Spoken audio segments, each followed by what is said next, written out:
Olá, tudo bem?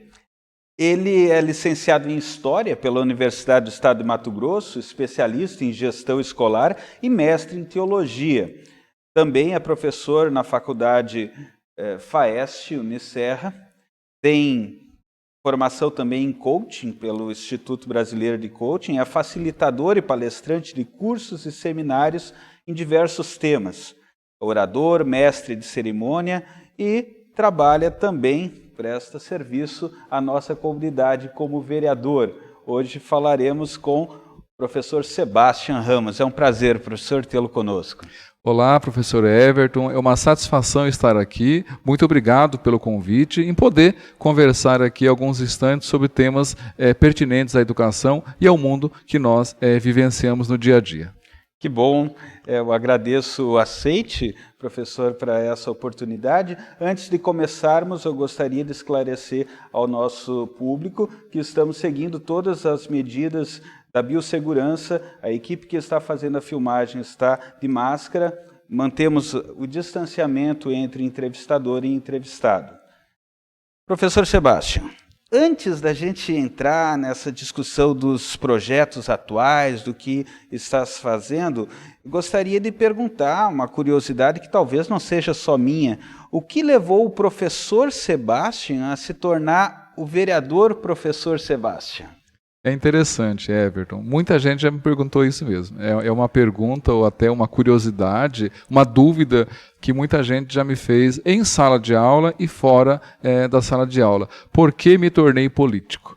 Por que ingressei no mundo político enquanto eleito? Porque políticos somos todos nós, né? Nosso dia a dia, a gente do amanhecer ao anoitecer, somos políticos, porém tem a diferença da política partidária, que é essa que a partir de 2008 eu comecei oficialmente a fazer parte. Muitas vezes, antes de entrar oficialmente no mundo da política partidária, eu já tinha sido convidado por diversas vezes para fazer parte de movimentos, de outro partido, do mesmo partido que eu ingressei, enfim, fui convidado por algumas vezes e sempre recuei.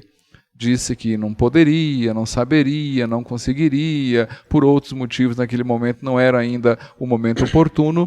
E em 2007 para 2008, eu aceitei o convite da professora Idalina Meurer, que me fez naquela ocasião o convite a fazer parte do partido político que eu era afiliado e aceitei aí começar nesse universo. Em 2008, eu participei da minha primeira campanha eleitoral.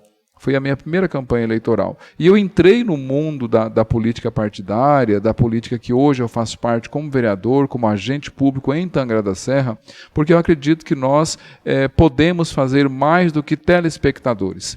Cada um na sua realidade, cada um no seu espaço, cada um com a sua consciência e capacidade e até limitação, que é o meu caso, construir e poder fazer um pouco mais daquilo que até então eu fazia. E eu acreditei piamente que na condição de educador, como professor, eu poderia colaborar estando na Câmara Municipal. E assim foi. Eu entrei pelo caminho da educação. Eu fiz parte, sou parte do mundo político partidário por acreditar na educação. Excelente. Professor, mas além de professor e vereador, o senhor é também teólogo.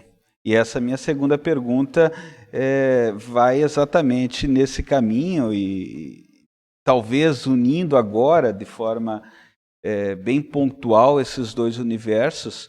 Há várias ações, né, e ultimamente projetos de lei classificando as atividades desenvolvidas por templos de qualquer culto, inclusive em tempos de pandemia, como de relevância pública. Qual o papel das religiões durante esse momento tão nebuloso da humanidade e qual a sua opinião a respeito dessa classificação? Perfeitamente, professor Everton. A teologia está na minha vida já faz alguns anos. Os estudos teológicos, as pesquisas ligadas à Bíblia já estão na minha vida, graças a Deus, já faz um certo tempo. E os meus estudos enquanto academia sempre foram na área área de humanas. Sempre pautei os meus estudos, meus escritos, minhas pesquisas, sempre na área de humanas. Por isso, história, filosofia, geografia, sociologia, teologia. E eu tento, dentro do possível e das minhas limitações, fazer com que esses meus estudos me tornem, no meu dia a dia, uma pessoa melhor, que eu acredito que todos em casa e que vão assistir esse documento também acreditem e pensem assim, não é? Nós todos os dias temos um dever moral de sermos pessoas melhores. Eu gosto de pensar que a partir dos meus estudos eu também posso agir dessa maneira e construir o meu caminho desta maneira. O meu mestrado em teologia me dá a esperança e a alegria de acreditar que a Bíblia, como um livro sagrado da humanidade, ela nos traz muitos acalentos, motivações e tranquilidades, uma série de adjetivos que a gente poderia citar aqui, para essa realidade que nós estamos vivendo, para essa realidade que nós estamos experienciando como seres humanos, como gente nesse momento da humanidade, nesse momento em que o mundo está passando de 2020 para 2021, esta pandemia que estamos vivenciando. A experiência da religião e das religiões num momento como esse, numa situação como essa que estamos vivendo, sem dúvida alguma precisa ser a melhor de todas, porque é inadmissível pensarmos que nós somos tão onipotentes que não precisamos de Deus. Eu não consigo conceber a ideia de que a humanidade seja tão perfeita que não precise de Deus. Eu acredito que nós, enquanto seres limitados, enquanto seres humanos, nós temos uma relação de necessidade com Deus. Não uma coisa de hipocrisia e nem tampouco de dependência extrema, mas essa relação amigável.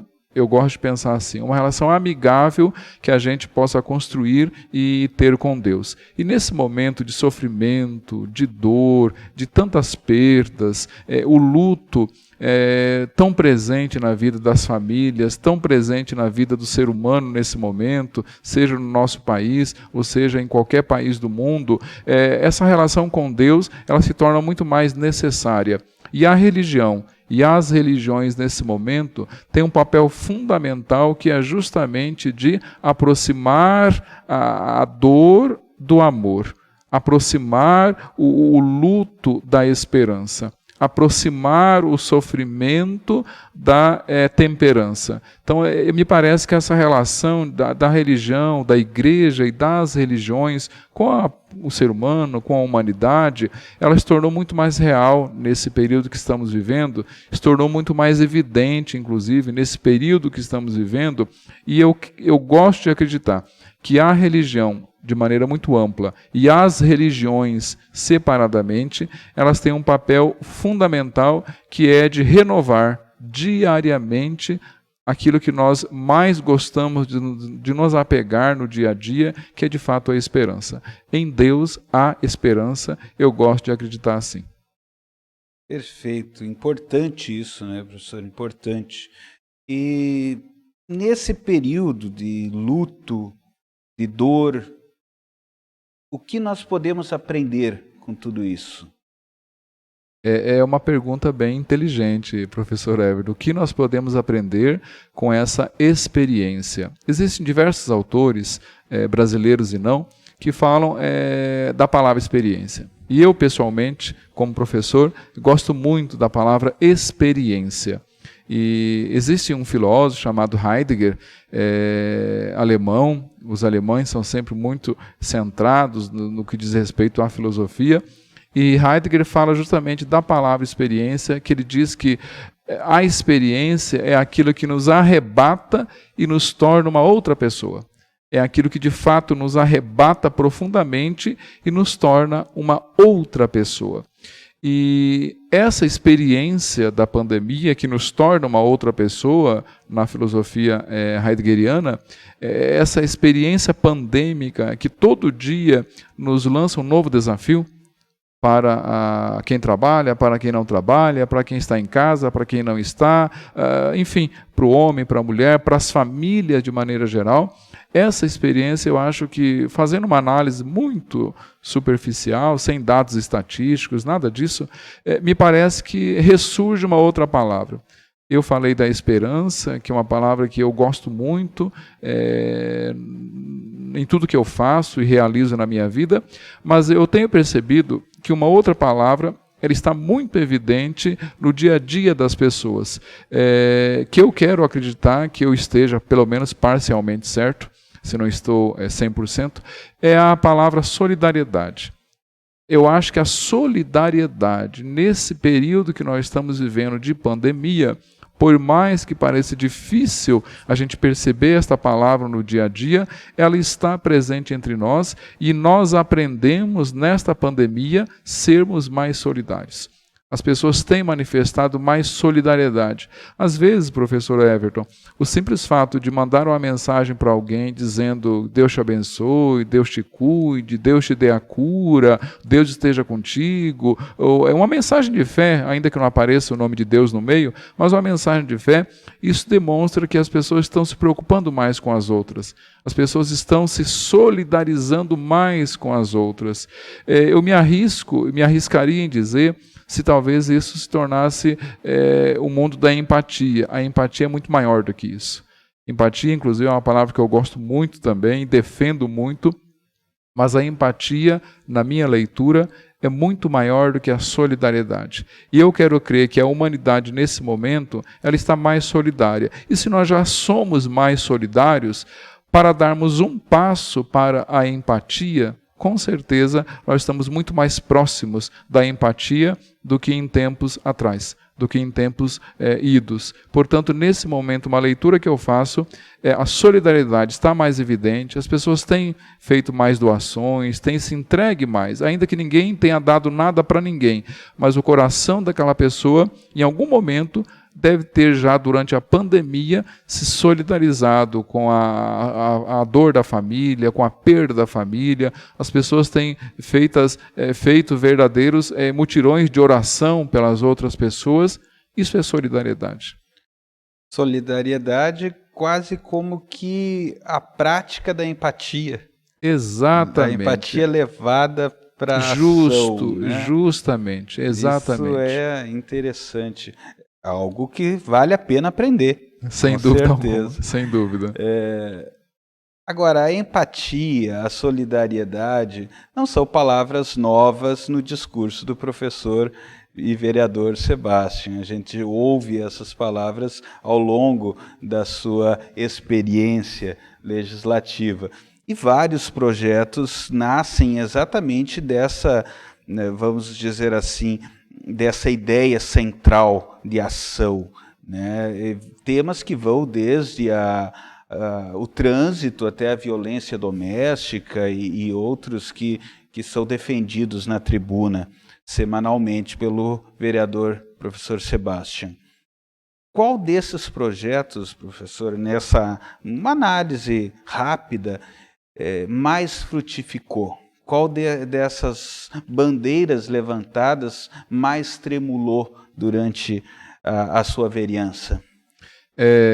Obrigado pela observação, Everton. E realmente é assim, o nosso mandato na Câmara Municipal de Tangará da Serra, ele tenta ser o mais humanizado possível. Eu sei, tenho consciência que nós somos limitados como pessoas, seres humanos, mas a gente tenta buscar a perfeição todos os dias naquilo que nós realizamos como atividade parlamentar. E os projetos de leis que saem do meu gabinete, que são pautados pelo gabinete do vereador professor Sebastião, pela equipe que trabalha comigo, tem sempre a palavra não seria essa, mas essa pode ser usada também. Tem sempre o carimbo da questão da humanidade humanizado. Um projeto que volte-se para o ser humano, para a pessoa. E graças a Deus nós temos muitos projetos de leis que se tornaram leis em Tangará da Serra. Diversos projetos que se tornaram leis e são leis praticadas em Tangará da Serra. Eu gostaria de destacar vários, mas eu quero falar de dois. Um que fala sobre um tema que para mim é muito especial Eu tenho tentado a cada tempo dar mais visibilidade a esta pauta, a este tema, que é a questão do autismo. O autismo é uma realidade nacional e mundial, e eu tenho me debruçado sobre esse tema já faz um certo tempo, dentro do que nós defendemos como políticas de inclusão. É uma defesa que o meu gabinete tem, políticas de inclusão, e dentro das políticas de inclusão, a questão do autismo. E uma das minhas leis justamente fala sobre isso. A Semana de Conscientização do Transtorno do Espectro Autista, que é o TEA, que coincidentemente é agora em abril que nós lembramos ela, na primeira semana de abril, em virtude do dia 2 de abril ser o dia do autismo.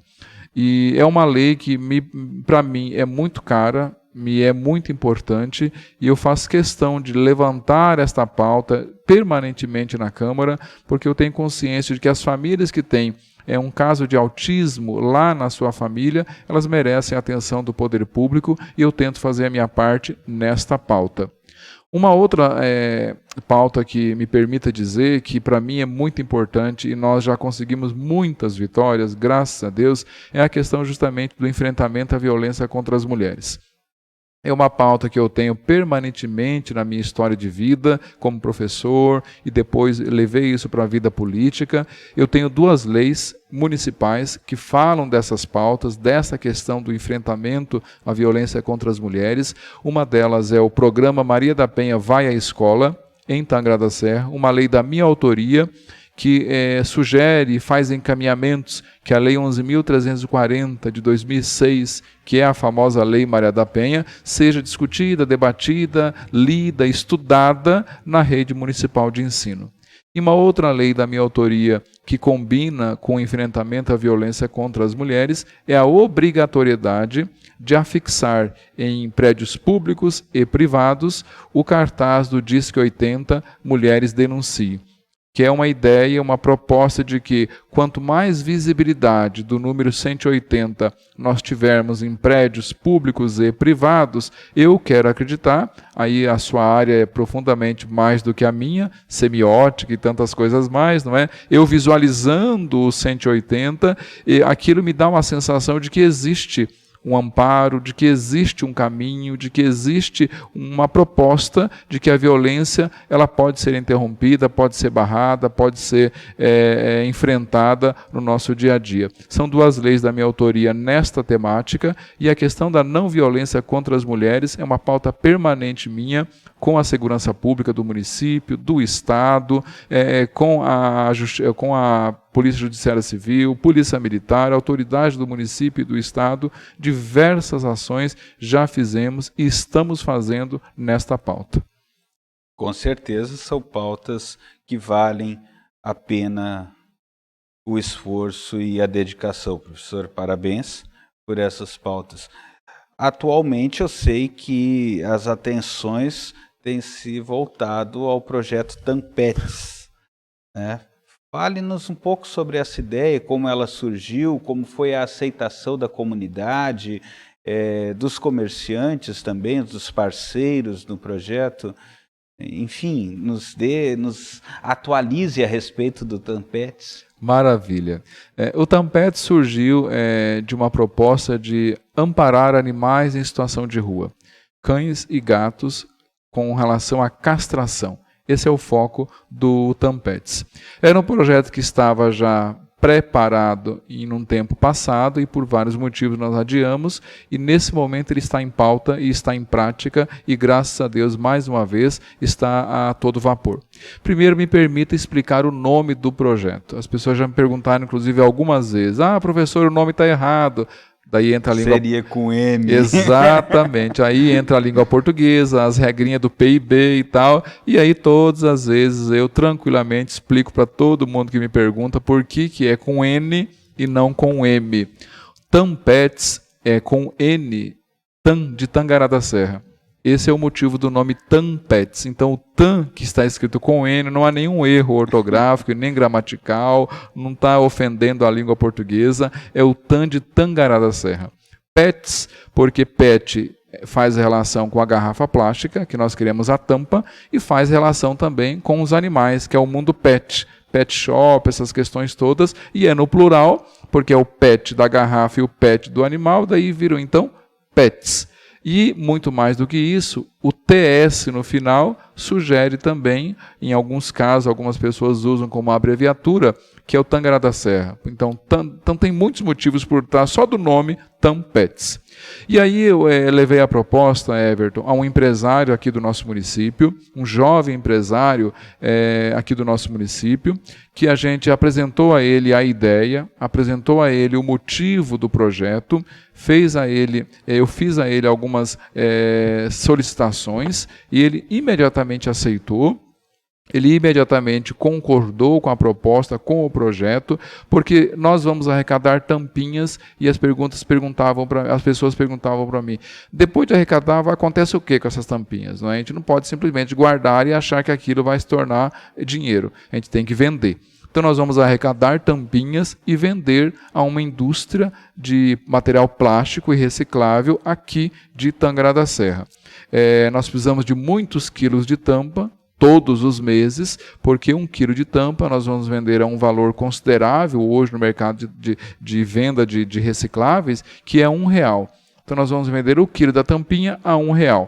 Todo o dinheiro arrecadado com essa venda de tampas será revertido integralmente a um projeto em Tangará da Serra, que é o mais antigo do município, que trata de animais em situação de rua.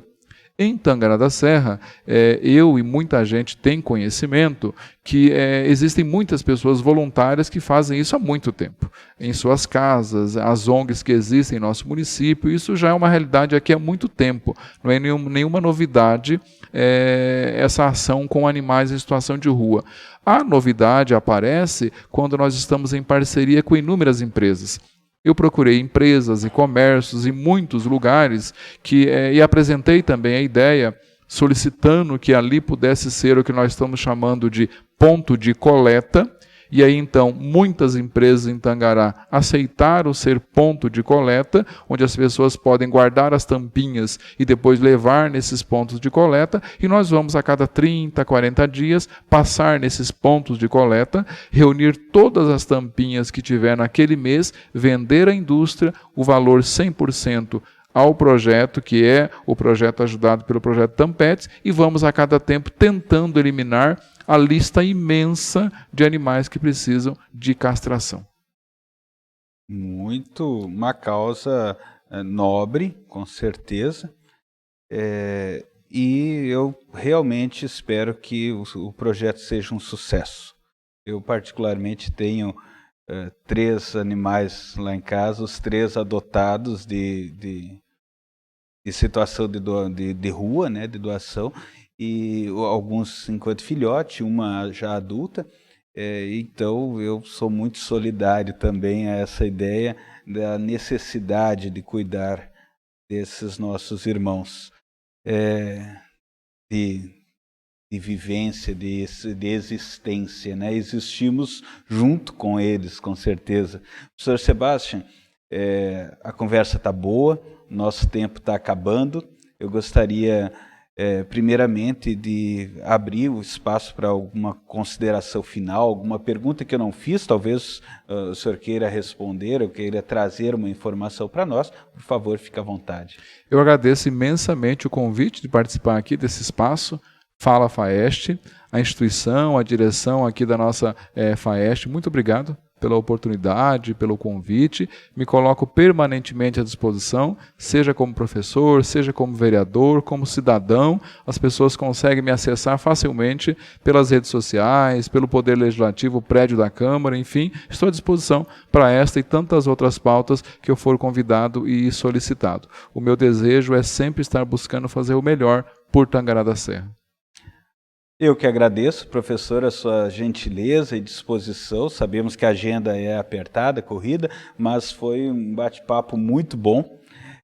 A você, nosso espectador que tem assistido até aqui, eu espero que você tenha gostado. Peço que deixe o like. Se não é inscrito no canal, inscreva-se, ative as notificações e acompanhe a nossa programação. Esse foi o Fala FAEST, eu sou o professor Everton Gindri. Até a próxima.